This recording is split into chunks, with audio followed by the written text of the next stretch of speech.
Olá pessoal, sejam muito bem-vindos ao Liderencast de setembro.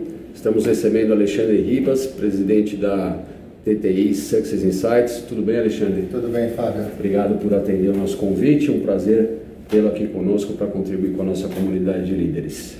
Obrigado pelo convite.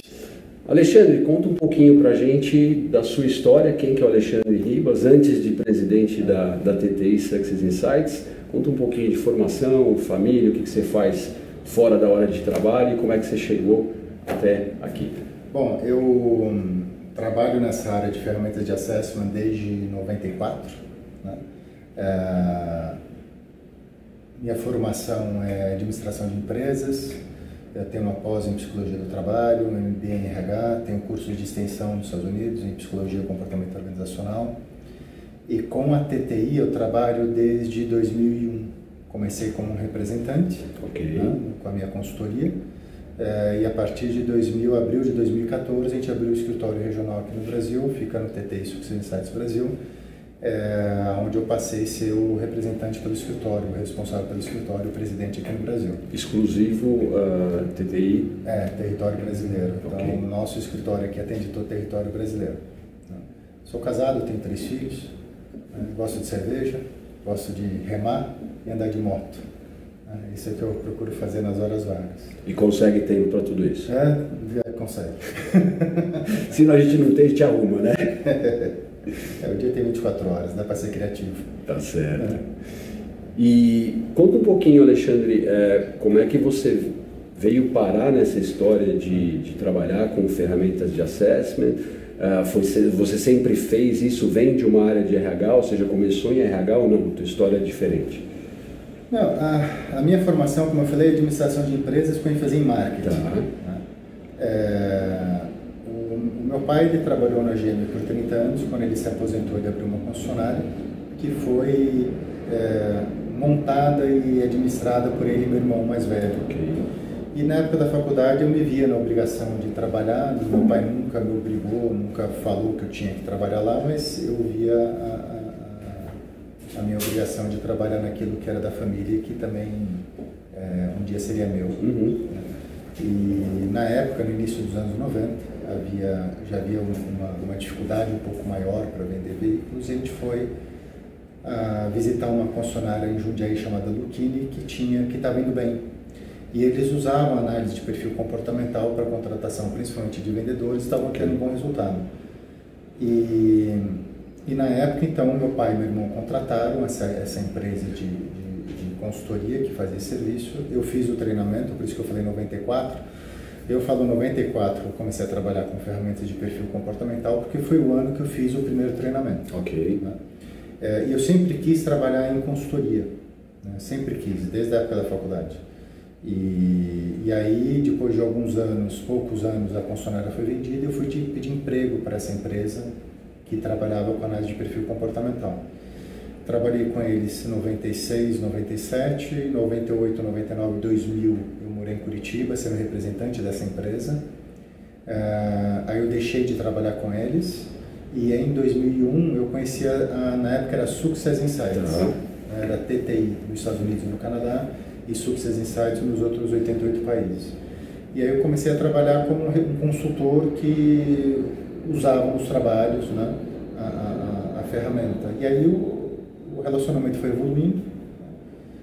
Hoje nós somos o 3º maior escritório no mundo, né, fora Estados Unidos e Canadá, que não entram no ranking, então a gente está atrás da Alemanha e da França só.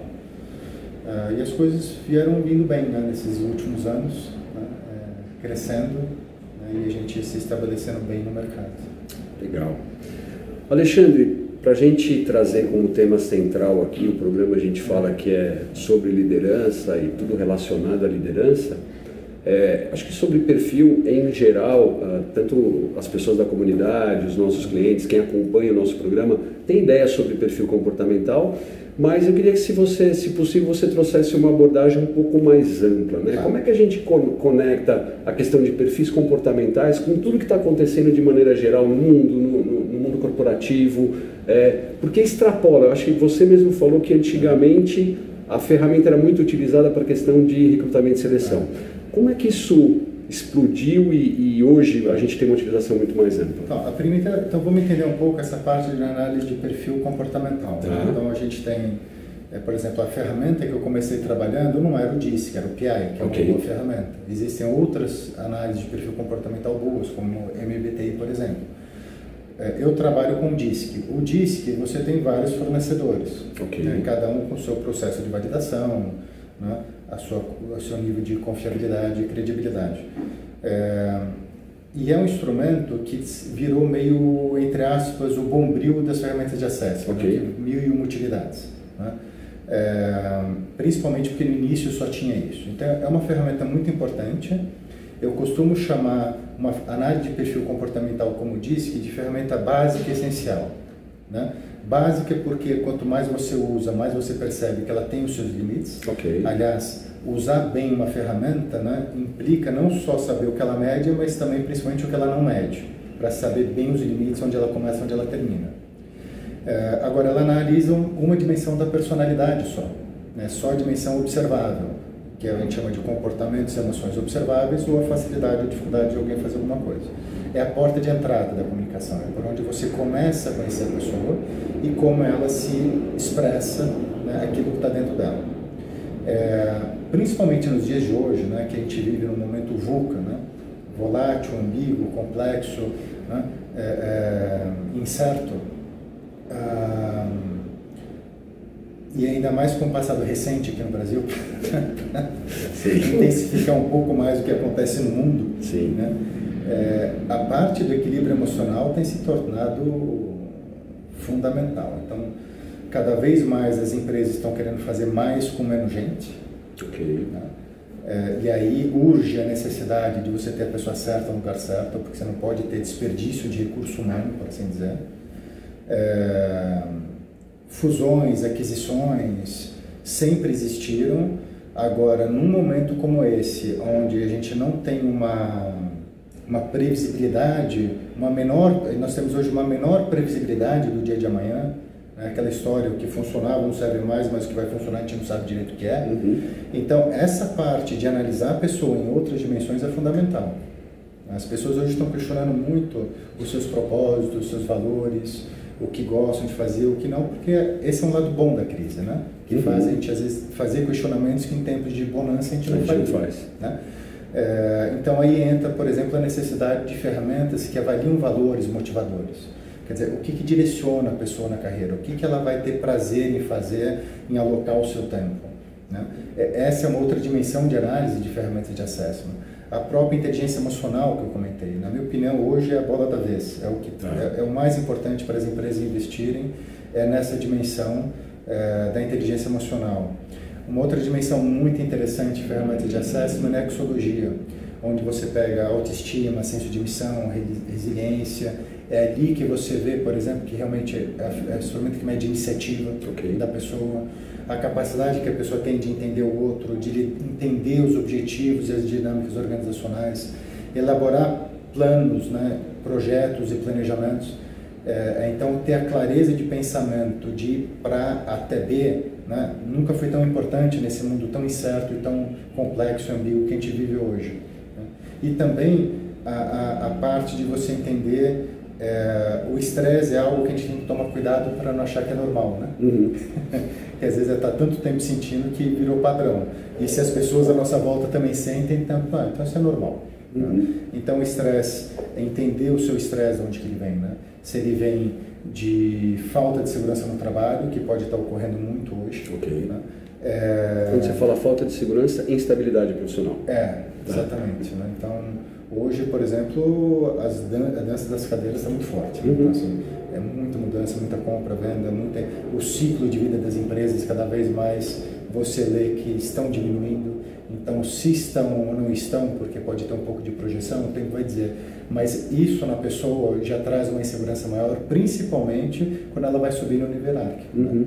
Então, um amigo meu, um headhunter, uma vez falou do degrau que as pessoas precisam ter consciência quando elas saem, por exemplo, de diretor para presidente.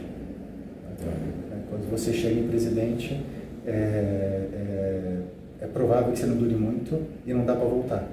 Né? Então você tem que ter um estômago, uma inteligência emocional, uma resiliência, uma autoestima muito mais elevada para lidar com uma situação do mundo como a gente vive hoje. A parte de também o estresse vindo da falta de apoio social, né? Então pessoas que estão com problemas, estão estressadas e não têm com quem compartilhar isso. É o tal da solidão no poder. Quanto mais você sobe a hierarquia, mais sozinho você fica. Se você não tiver alguém em casa, se você não contrata um psicólogo, um coach, ou você não tem alguém para se apoiar, piora a situação. Então essa parte, num mundo que cada vez mais as pessoas se conectam com dispositivos, né? Num efeito contrário, elas estão se desconectando de si mesmas. Sim mesmo.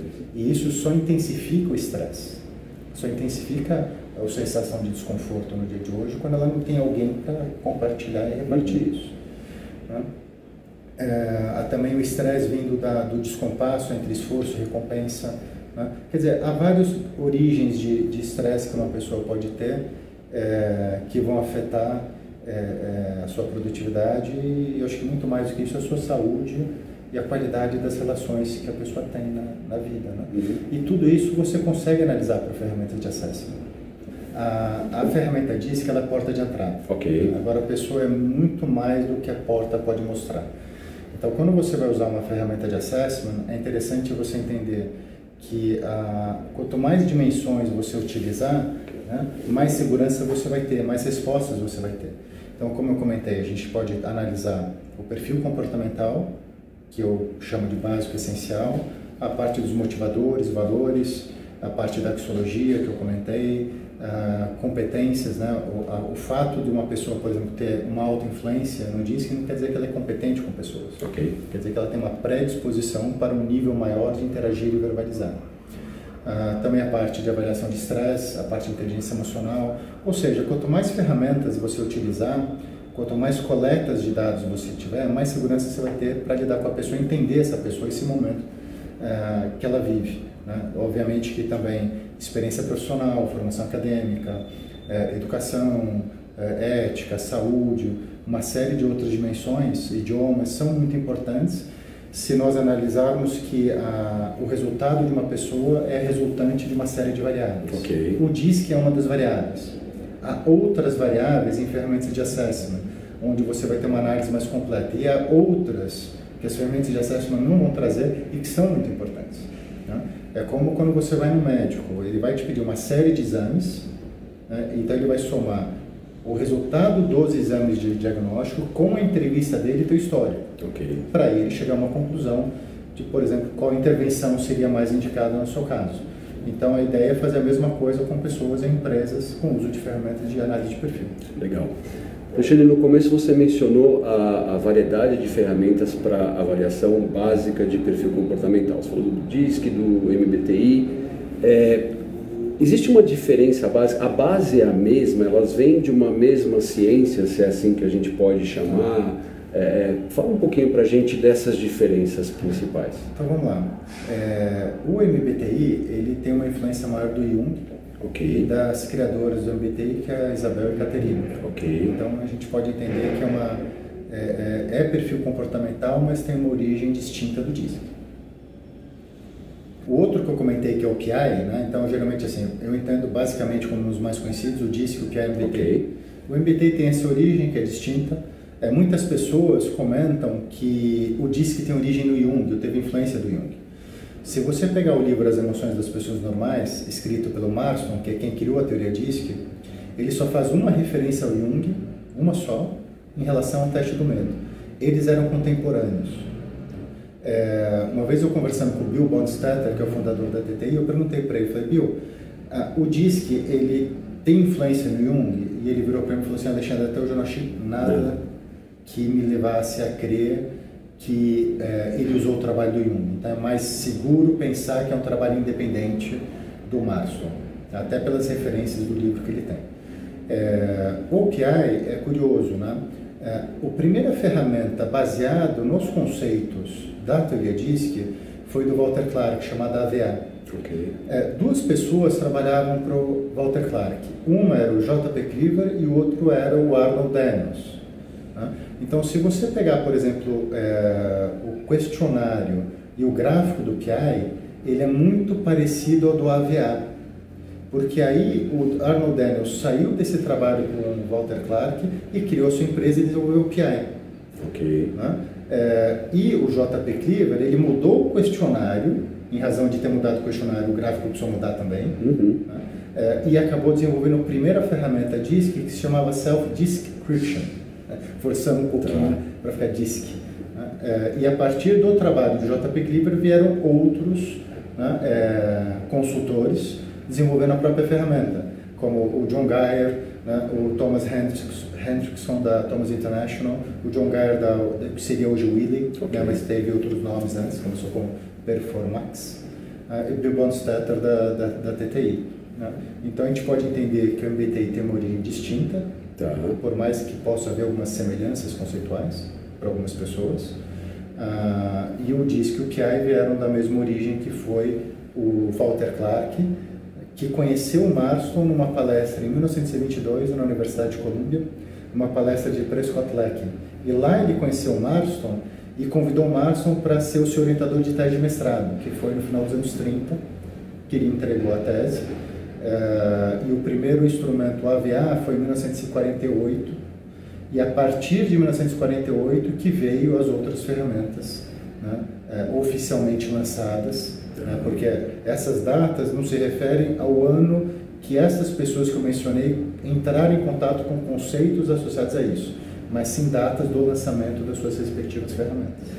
De todas as maneiras, a gente pode dizer que qualquer uma dessas ferramentas de perfis, elas vão te levar para uma mesma direção, para se chegar em 4 perfis de comportamentos principais, ou não? Olha, cada empresa vai ter o seu número de perfis de referência, por assim dizer. Tá? E aí cada empresa tem o seu motivo e o seu critério. Algumas vão ter mais, outras vão ter menos variações gráficas. Eu diria assim que, independente do número de variações gráficas que tenha uma metodologia, o que é importante? É pesquisar a origem desse instrumento, né? O currículo de quem desenvolveu, o histórico profissional, se a empresa tem centro de pesquisa, o tempo que ela está no mercado, em quantos países ela está, ou seja, procurar indicadores de solidez e confiança, porque a TT é uma boa empresa, sim, uma excelente empresa. Também há outras boas empresas no mercado de ferramentas de acesso, né? Como a própria quem desenvolve o MBTI e o PI. Agora, como qualquer produto, você tem N variações de qualidade e credibilidade, né? Então, essa investigação por parte do mercado do cliente é importante, para ter segurança não só da qualidade daquilo que está utilizando, mas também qual foi a origem daquilo e também como é que essa provavelmente estudar no passado fica um pouco mais fácil prever o futuro da ferramenta também. Ok. Qual nível a gente consegue hoje ter, ou tem estudos com relação ao nível de assertividade da ferramenta, Alexandre? Olha, esse é um tema de certa forma polêmico, né? Porque vai depender um pouco, o nível de confiabilidade de uma ferramenta também vai depender muito do critério utilizado para validação. Há ferramentas no mercado que colocam 97%, 99%. Lá nos Estados Unidos, que é um mercado muito mais maduro, né, e com clientes, um mercado muito mais exigente também, eu diria que eles soltam um rojão se tiver nos 90%. Então, quando você vai analisar, por exemplo, um fator, né, então você vai ter um índice de confiabilidade, no caso do DISC, para dominância, um para influência, um para estabilidade, um para conformidade. Porque o questionário, ele é feito, você tem uma pergunta para cada fator, então você valida, então você não teria um número, a princípio, pro gráfico, você vai ter por fator. Porque alguns fatores, naturalmente, têm uma validade, uma confiabilidade um pouco maior do que outra. Né?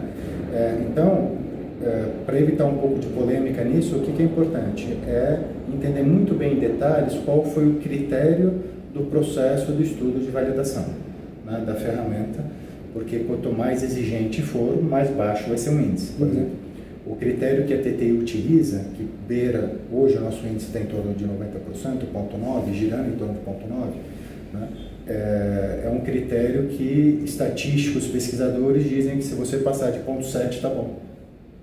Né? Já é um instrumento bom. Né? Então, eu diria que hoje o nível que nós estamos no processo o processo de estudo de validação aqui no Brasil, ele se equivale ao dos Estados Unidos. Então, assim, a qualidade do nosso cliente aqui no Brasil, que ele vai ter acesso a uma ferramenta, né, no idioma português, né, com o processo de validação que a gente fez aqui no Brasil, é praticamente idêntico ao que tem nos Estados Unidos. Então, a gente está muito bem aqui, um instrumento muito confiável. Legal. Alexandre, olhando para a ferramenta, né, extrapolando a utilização dela para a questão de recrutamento e seleção, um pouco de tudo que a gente falou da importância, todas essas questões de um mundo VUCA, a gente utiliza, né, a teoria e a gente conduz programas de liderança e aplicamos a ferramenta, somos parceiros, grandes parceiros, e é um prazer para a gente. Eu fiz recentemente uma certificação com você e só reforcei muito da escolha, né, de estar com uma empresa como a TTI. Agora, do ponto de vista de liderança, né, qual a sua visão de como o líder pode utilizar a ferramenta no seu dia a dia? Né? Qual o papel da ferramenta com relação a liderar pessoas? As ferramentas vieram com muita força, principalmente para o processo de seleção, Ok. Como você comentou no início. Agora, na minha opinião, é uma ferramenta essencial de gestão. Ok. Né? O que eu costumo falar é assim, quem entende de gente, quem lida com gente, precisa entender de gente. Ser líder demanda várias competências, né, vários atributos. Agora, tem que sem ele, né, tem um recurso que sem ele é impossível exercer a liderança. E isso é a pessoa. Okay. Né? Sem uma pessoa, como é que você vai ser líder sem uma pessoa? Você precisa de uma pessoa. Né? Então, agora, o principal é entender gente. Você tem que ter uma série de qualidades, de competências, mas quem lida com gente precisa entender gente. Então, na minha opinião, os líderes deveriam se capacitar em entender gente. Saber entender a pessoa, como gerenciar, como motivar, entender a natureza. Cada pessoa é um país, cada país tem seu idioma. Então, o líder entender o idioma de cada um dos seus subordinados, ou dos seus pares, ou do seu superior, faz uma diferença fantástica. Fantástica em termos de produtividade, engajamento da equipe e resultados. Até para extrair o melhor de cada um dentro daquilo que ele tem mais facilidade ou mais dificuldade no dia a dia.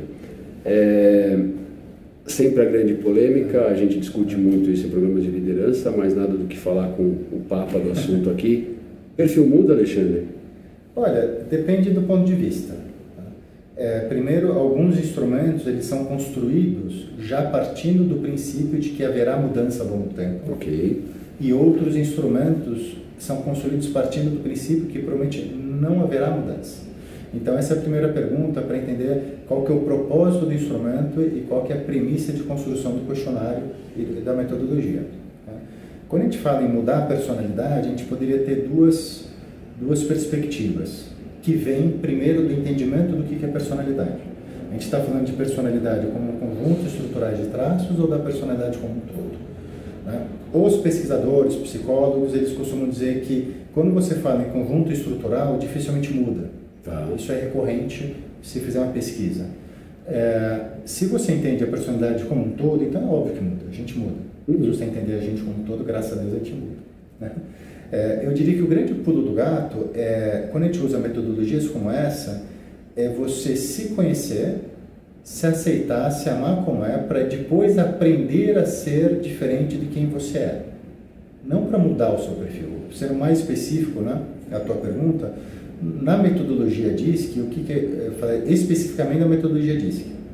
E quando a gente fala em axiologia, competências, inteligência emocional, né, a gente prevê que vai haver mudanças ao longo do tempo. Quer dizer, é possível haver mudança ao longo do tempo. Isso muito mais por impactos externos, por impactos de ambiente, você traz isso, essas mudanças. Essa mudança de perfil que pode ocorrer é resultado de impactos externos? Pode ser que sim, pode ser interno ou externo. Motivação interna ou externa? Aliás, uma motivação externa sem ter, de repente, algo interno correspondente, dificilmente vai acontecer alguma coisa. Na metodologia DISC, a gente vai ter dois gráficos, o natural e o adaptado. O natural, a gente costuma dizer que dificilmente muda. E o adaptado vai mudar conforme as circunstâncias mudarem. Então, vou dar um exemplo. Se uma pessoa ela fala assim, eu tenho uma baixa influência no DISC, eu vou fazer coaching porque eu quero mudar a minha influência. Né? Então, assim, você mudar a influência, na minha opinião, mudar o gráfico DISC, é fechar um buraco para abrir outro maior. Né? Então, agora, o fato de uma pessoa ser alfabetizada em português, ela não está condenada a não aprender outros idiomas. O fato de uma pessoa ter um padrão comportamental não impede a pessoa de desenvolver o que seria o padrão comportamental oposto. Então, a pessoa de baixa influência, ela pode aprender a exibir um comportamento relativo a uma alta influência. Isso vai torná-la mais completa. Então, se eu pensar como um todo, ela mudou. Sim. Se eu pensar ela especificamente, não. É como conjuntos de traços estruturais. Ela aprendeu algo que não é natural. Né? E a união dos opostos, né, segundo Jung no livro de tipos psicológicos, é a perfeição. Né? Então, quando você... Agora, é muito mais fácil ser quem a gente não é, comportamentalmente falando, quando a gente aceita quem a gente é. Ok. Tá?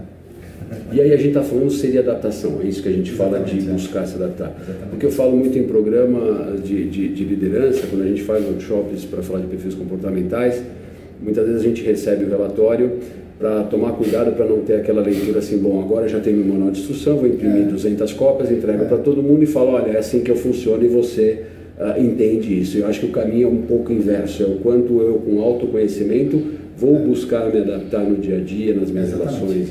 Eu vou dar um exemplo. Imagina essa história entre mudar o gráfico ou aprender a ser diferente. Imagina que eu sou líder e eu tenho 20 pessoas subordinadas a mim, com todos os tipos que você imagina de perfil comportamental. Vamos supor que eu interaja com uma média de 4, 5 por dia. Então eu vou ter que alterar a minha estrutura, eu vou ter que alterar meu DNA todo dia 5 vezes. Né? Então, imagina que loucura. Sim. Né? Então, aí que vem, na verdade, você não vai mudar quem você é, você vai aprender a ser diferente. Okay. Então, você pode tranquilamente aprender a ser 5 pessoas diferentes ao longo do dia. Obviamente que quanto mais longe isso for do seu natural, mais importante vai ser uma compensação para você. Okay. Lazer, né, depois do trabalho, fim de semana. Porque é gasto energético, né? Você precisa ter o seu momento não negociável, que é quando você volta para o seu porto seguro. É onde você se reencontra e você volta a ser você. Legal.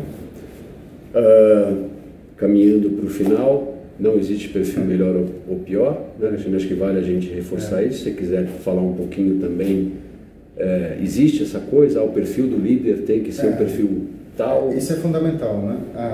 Quando vamos falar de... Vou usar 2 exemplos para facilitar a resposta. DISC e inteligência emocional. Vamos falar de DISC. Todo gráfico DISC pode ser líder. Perfeito. Isso é importantíssimo. Qualquer um pode ser, o que vai mudar é o estilo. Porque muito se fala que líder é dominante, ou tem que ser alta dominância, alta influência.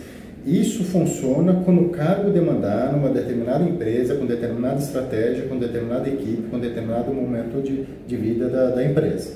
Né? Agora, qual é o perfil adequado de liderança? Você não vai perguntar para um livro, para uma apostila. Você vai perguntar para a empresa, você vai perguntar para o cargo. Você tem que levar em conta, como eu comentei, estratégia, momento, equipe. Né? Então, você vai ter líderes de alta dominância que dão muito certo e outros que dão muito errado. E você vai ter líderes, por exemplo, de baixa dominância, que são perfeitos para onde estão e trazem um grande resultado. Né? Então, essa análise tem que ser um pouco mais abrangente, um pouco mais ampla. Né? Quando a gente fala, por exemplo, por outro lado, de inteligência emocional, aí eu correria o risco de dizer que tem um resultado certo, que é todo líder ter inteligência emocional. Perfeito. Legal. Alexandre, queria agradecer muito essa oportunidade, falar com o Papa, e eu te considero assim mesmo, não estou fazendo, acho que não estou exagerando, mas foi um prazer receber você, agradeço muito a sua contribuição aqui, dizer que foi muito legal esse bate-papo, porque a gente consegue aprofundar no tema, entender um pouquinho mais. E aí eu sempre trago uma pergunta, sempre tentando botar a pessoa numa saia justa. Não vou deixar de fazer isso com você, mas eu acho que talvez é muito mais aquilo que você acredita. Para onde que você acha que está indo essa questão de perfis comportamentais? O que a gente vai conseguir medir talvez no futuro ou buscar medir? Como é que está o mercado nesse segmento? Quando a gente fala em termos de perfis comportamentais, em termos de detalhamento conceitual, eu não sei se seria muito por essa área, mas sim a maneira de coleta de dados e estudo de outras dimensões da personalidade, né? Onde você tenha talvez processos, por exemplo, hoje a TTI ela tem uma patente que é a validação de uma análise de perfil DISC com uso de eletroencefalograma. Então, até onde a gente sabe, a TT é a única empresa no mundo que tem essa tecnologia e tem essa patente nos Estados Unidos. Então, isso é um avanço, principalmente para diminuir um pouco a polêmica de processos de validação. Tá? Então, vai dar muito mais segurança. Tá? O uso do eletroencefalograma, que é a entrada da neurociência no nosso dia a dia, no uso das ferramentas de assessment. E na tua leitura, inteligência emocional, bola da vez, vocês têm assessment para medir isso? Na minha opinião, é a bola da vez no mundo. Tá. Eu tenho participado de congressos em outros países, eu conheço consultores de outros países, e todos em congressos e eventos têm repetido a mesma coisa sem combinar. Okay. Né? Que o tema da vez é a inteligência emocional. E, na minha opinião, no Brasil, mais do que nunca, e talvez ainda mais que outros lugares. Ok. TTI Success hoje tem desde o DISC com motivadores, tem o Trimetrix, tem inteligência emocional, tem competências, tem uma série de produtos hoje disponíveis para os clientes de maneira geral. Vocês têm a formação também, né, Alexandre? De formação seria o quê? Em analista comportamental? A gente tem o primeiro nível de formação, que nós chamamos de Assessment Training nível 1, que é DISC, Forças Impulsionadoras. Forças Impulsionadoras é uma evolução do instrumento de motivadores do Eduardo Sprenger, que veio do Centro de Pesquisa em Neurociência da TTI, né? Em Inteligência Emocional. Esse é o nível 1.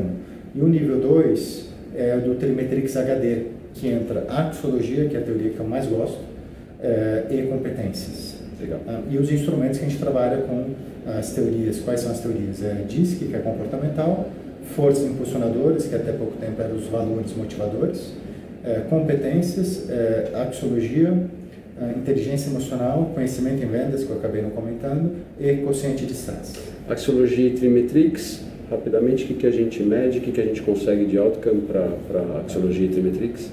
Então vamos lá, a axiologia ela vai trazer informações relativas à dimensão de pensamento e julgamento de uma pessoa, a clareza de pensamento que ela tem. Tem muito a ver em como ela se sente segura e à vontade com os outros e consigo mesma, no ambiente profissional ou no mundo, com relação às outras pessoas, ou com relação, seja ela analisando outras pessoas ou ela em relação a outras pessoas. Isso tem um impacto muito grande em autoestima, resiliência, senso de missão, planejamento, organização, iniciativa, relacionamento interpessoal. Então, eu diria assim que a axiologia, esse é o turbo do profissional. Então, desenvolver a axiologia de uma pessoa, porque o ideal é ter pontuação alta em tudo, é ligar o turbo. E Trimetrix? O Trimetrix, ele sempre vai ser a união de 3 ou 4 ciências. Tá. Todas as versões do Trimetrix são 4 versões, que é o Trimetrix DNA, Trimetrix QE, Trimetrix ACI e o HD. Todos têm DISC e forças impulsionadoras. O QE adiciona inteligência emocional, o DNA adiciona competências, o ACI adiciona axiologia e o HD adiciona competências e axiologia. Quantas competências? 25. 25 competências. Ou seja, um baita relatório se a gente, em programas de liderança para a gente utilizar como base para isso. Alexandre, muitíssimo obrigado, foi um prazer tê-lo aqui, de verdade. Gratidão, já me antecipando, a nossa comunidade também agradece, o tema foi super interessante e é isso aí. Pessoal, super obrigado, fique com a gente. Obrigado, Alexandre.